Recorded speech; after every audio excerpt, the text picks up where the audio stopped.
Hey, what's good, guys? Little Stevie here. I've got a fun topic and a fun question for you.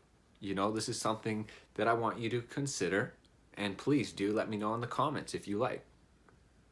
But it's, can you view your thoughts in third person? Can you view your emotions, view the things that go on inside of you objectively?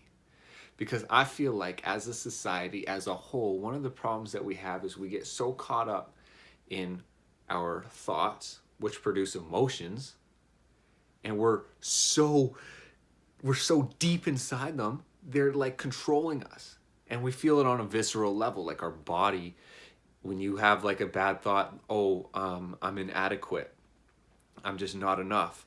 You feel that in your body, and this starts taking you over, and it gains energy with emotion. What is an emotion? It's energy in motion. So can we take a step back in our daily life? Can we take a step back and just view these things as outside of us, in a sense, instead of believing that that is so truly us, and we get so worked up in it, but there's some anger, I'm upset about this, I'm not being my true self, to view things objectively. And the best way you can do this, and gain awareness through this, is by mindfulness meditation. If you don't meditate, please go do a little bit of research and do it. It's not going to be fun at first. But look here, here's some interesting stuff. How the brain works is what you do, what you think, what you're aware of. Your brain physically changes the structures inside of it. You have many different parts of the brain. An interesting study was done on people that meditate. And they took some people that meditated a lot, like experts, and they took some people that were just starting, some novices, and that have never gotten into mindfulness and meditation. And what they did was they played these negative sounds. For example, it would be like a woman screaming scarily, fearfully, or an ambulance going off, something like this.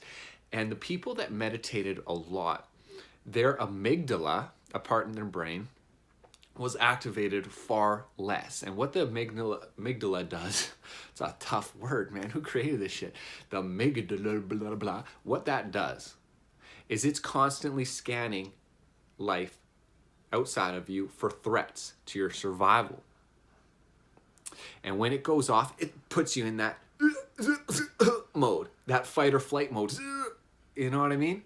And that can get triggered by threats that aren't real. And that's what I'm trying to get at. So can you start viewing your thoughts, your emotions, the things that go inside of you in third person? And all that means is taking a step back. And how are we going to do that? Through meditating.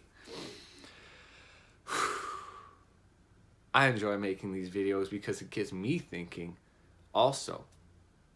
And I hope it gets you thinking in a new, different way. This was Lil Stevie. Please let me know your thoughts in the comments below. I really am interested in hearing, and I look forward to getting back to you on that. But anyways, guys, enjoy your Friday. It's Lil Stevie, and I'll catch you guys tomorrow. Peace.